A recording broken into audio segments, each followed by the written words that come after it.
Praise the Lord. കർത്താവായ യേശുക്രിസ്തുവിൻ്റെ നാമത്തിൽ എല്ലാവർക്കും വന്ദനം. യാക്കോബിൻ്റെ ലേഖനം 1-ാം അധ്യായം 1-ാമത്തെ വാക്യം നമ്മുടെ ചിന്തയ്ക്ക് ആധാരമായി വായിക്കാം. ദൈവത്തിൻ്റെയും കർത്താവായ യേശുക്രിസ്തുവിൻ്റെ ദാസനായ യാക്കോബ് എഴുതുന്നത്, ചിതറിപ്പാർക്കുന്ന 12 ഗോത്രങ്ങൾക്കും വന്ദനം. പുതിയ നിയമത്തിലെ ഏറ്റവും പ്രായോഗിക പുസ്തകങ്ങളിലൊന്നാണ് യാക്കോബിൻ്റെ ലേഖനം. യേശുക്രിസ്തുവിൻ്റെ സഹോദരനും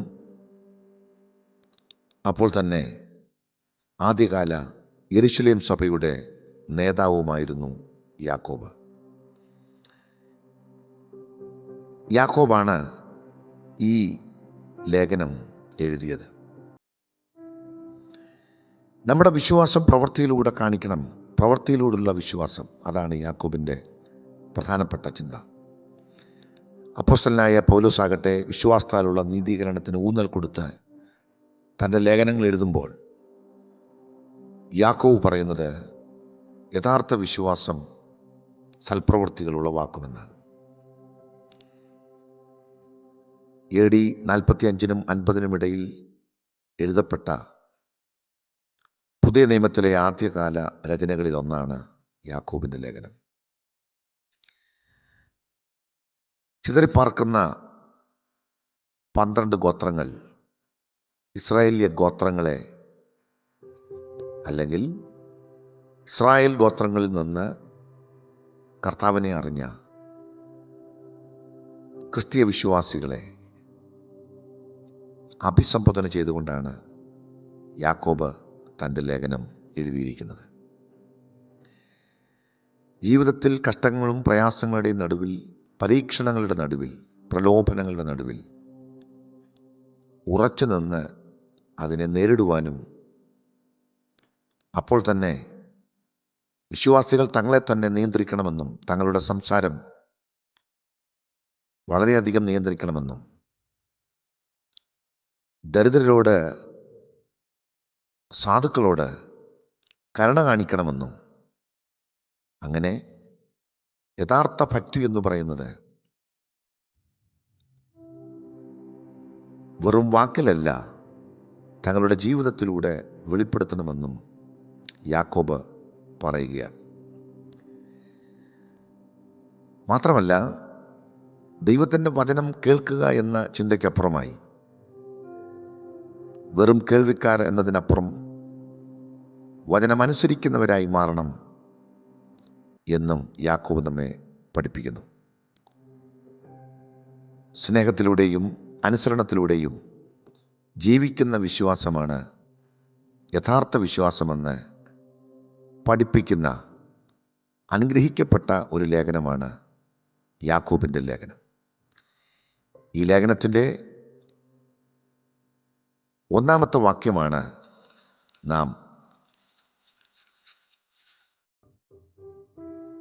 ഈ ലേഖനത്തിലെ 1-ാം അധ്യായത്തിലെ 1-ാം വാക്യമാണ് നമ്മുടെ ചിന്തയ്ക്ക് ആധാരമായി വായിച്ചത്. ആ വാക്യം ഞാൻ ഒരിക്കൽ കൂടെ വായിക്കാം.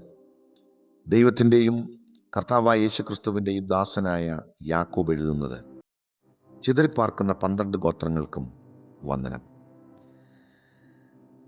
ഞാൻ നേരത്തെ നിങ്ങളോട് മുഖവരയിൽ തന്നെ പറഞ്ഞിരുന്നു, യേശുക്രിസ്തുവിൻ്റെ അർത്ഥ സഹോദരനായ യാക്കോബാണ് ഈ ലേഖനം എഴുതിയത്.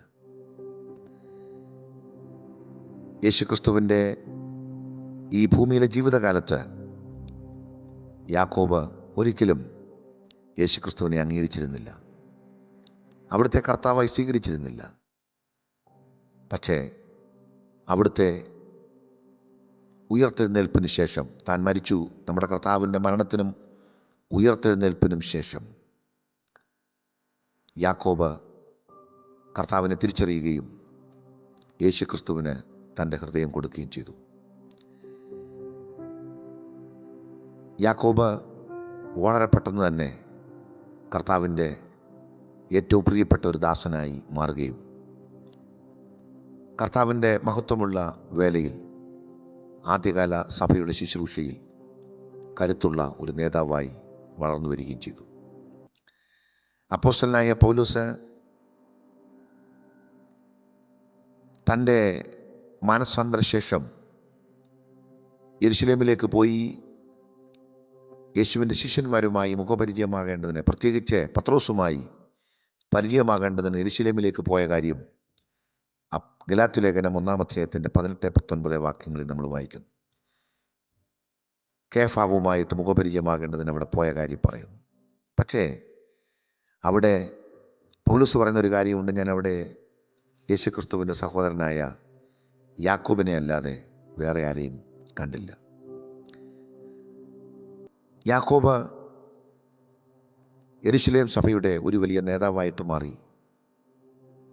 ആദ്യത്തെ സഭയുടെ സുനഹദോസായ യെരുശലേം കൗൺസിൽ നടക്കുമ്പോൾ അതിൻ്റെ ചെയർമാനായിട്ട് യാക്കോബായിരുന്നത്. അപ്പോസ്തലപ്രവൃത്തി 15-ാം അധ്യായത്തിൻ്റെ 13 മുതൽ 21 വരെയുള്ള വേദഭാഗങ്ങൾ വായിച്ചാൽ നമുക്കത് മനസ്സിലാകും. യാക്കോബ് ശക്തമായ നിലയിൽ കർത്താവിന് വേണ്ടി പ്രയോജനപ്പെടുന്ന അനുഗ്രഹിക്കപ്പെട്ടൊരു ദൈവമനുഷ്യനായി മാറി. താൻ ഒരു വലിയ പ്രാർത്ഥനാ മനുഷ്യനായിരുന്നു എന്ന് തന്നെക്കുറിച്ചുള്ള ചരിത്രരേഖകൾ വിളിച്ചു പറയുന്നു. ഈ യാക്കോബ് താനൊരു ലേഖനം എഴുതുമ്പോൾ തന്നെ പരിചയപ്പെടുത്തുന്നത്, ഞാൻ ദൈവത്തിൻ്റെയും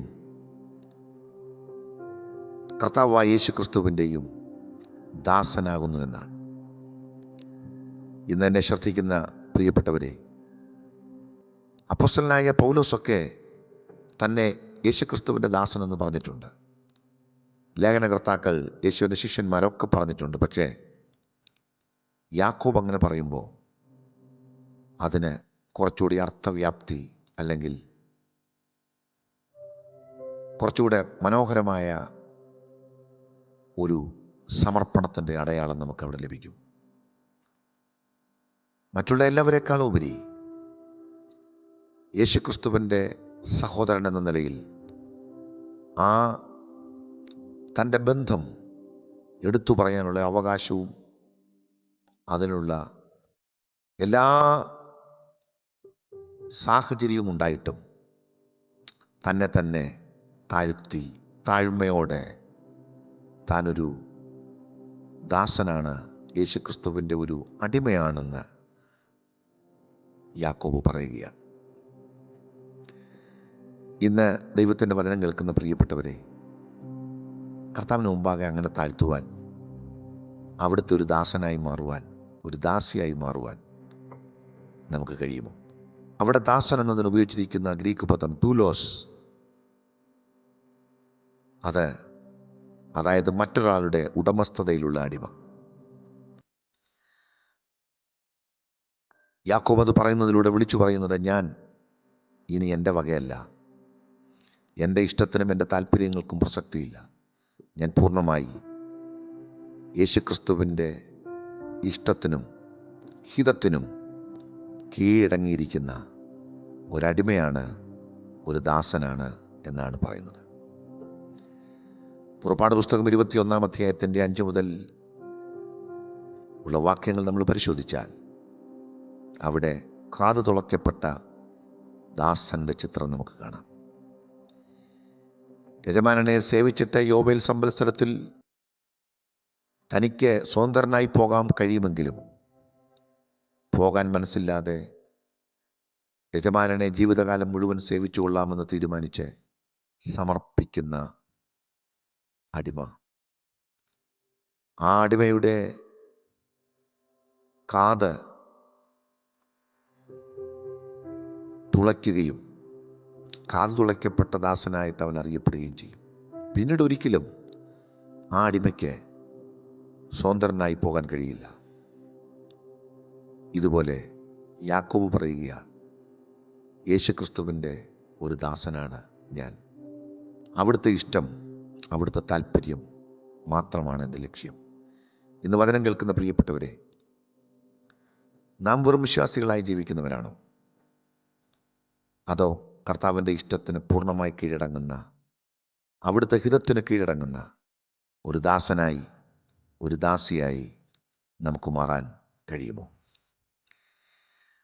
അടുത്ത കാര്യം, യാക്കോബ് അവിടെ പറയുന്ന പ്രധാനപ്പെട്ട ഒരു ചിന്ത, ദൈവത്തിൻ്റെയും കർത്താവായ യേശുക്രിസ്തുവിൻ്റെയും ദാസനാണ് ഞാനെന്നാണ്. അത് യാക്കോബ് പറയുമ്പോൾ പിതാവായ ദൈവത്തിന് തുല്യമായി പുത്രനായ യേശുക്രിസ്തുവിനെ അവിടെ പറയുകയാണ്.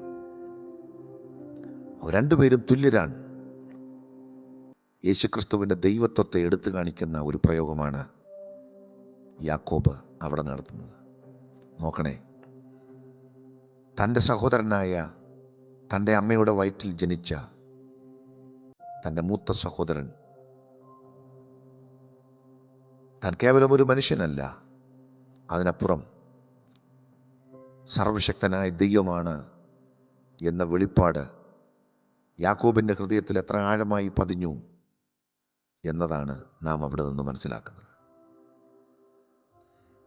യെശയ്യാപ്രവചനം 45-ാം അധ്യായത്തിൻ്റെ 23-ാമത്തെ വാക്യം, അവിടെ ഇങ്ങനെയാണ് നമ്മൾ വായിക്കുന്നത്.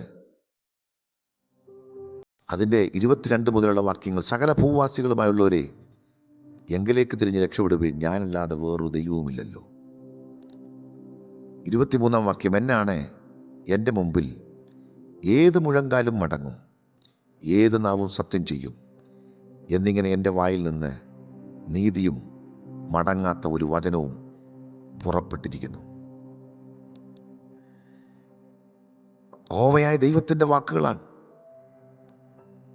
ഇതേ വാക്കുകൾ തന്നെയാണ് ഫിലിപ്പിയ ലേഖനം 2-ാം അധ്യായത്തിൻ്റെ 10-ാം വാക്യത്തിൽ അപ്പോസ്തലനായ പൗലോസ് രേഖപ്പെടുത്തിയിരിക്കുന്നത്.